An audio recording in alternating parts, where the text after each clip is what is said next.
Welcome to DDDE 2.5 Scotland, and on right now is a documentary that uses up your TV licence money with an expert who has no idea what he's talking about.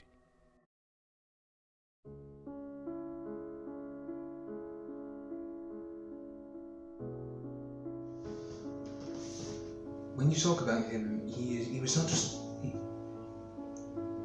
not just a standard comic. He was a powerful comic. He understood what he was doing, and he was special.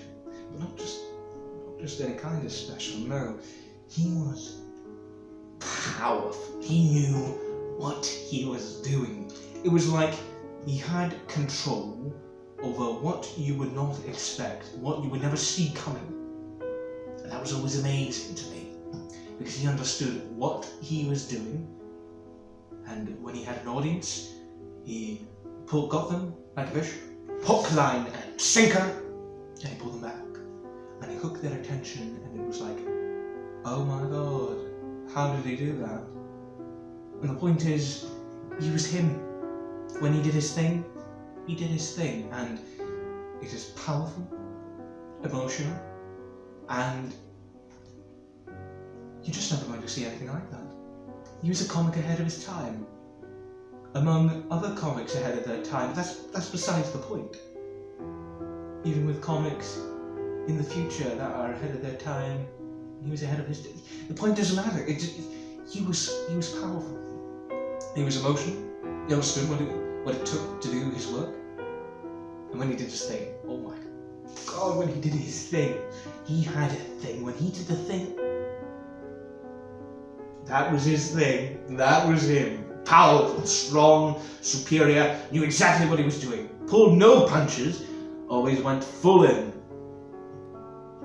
No, I'm not referring to his 7 mistresses, but that's besides the point.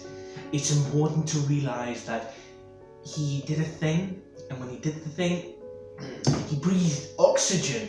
Not a lot of people know that. He breathed oxygen and he talked. Not a lot of people recognise that in stand-up comedy today. It's a very unique thing to do, and he was just ahead of his time, and it was so powerful to see him do that thing. And when, oh my god, when he did the thing, oh my god, he did the thing. What do you mean he was a girl? Oh no.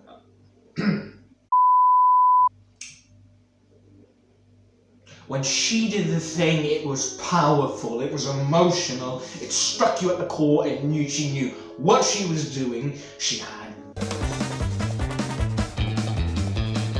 So, on to my book of choice. I am reading The Count of Monte Cristo by Alexander Dumas. I'll get to that later, but it's the prequel to the full Monty. I believe it's French men going naked in front of the Bastille. They're trying to prove a point that not many people do have in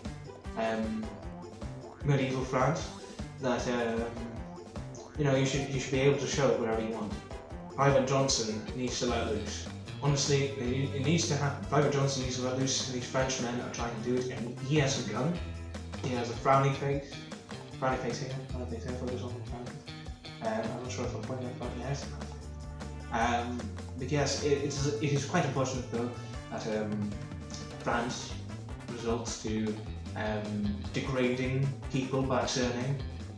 He does not deserve to be called a dumbass. He is quite intelligent, as a matter of fact. And just calling him a dumbass is very, very, very mean-spirited. It's great to see that our society is evolved to be much more kind-hearted and calm.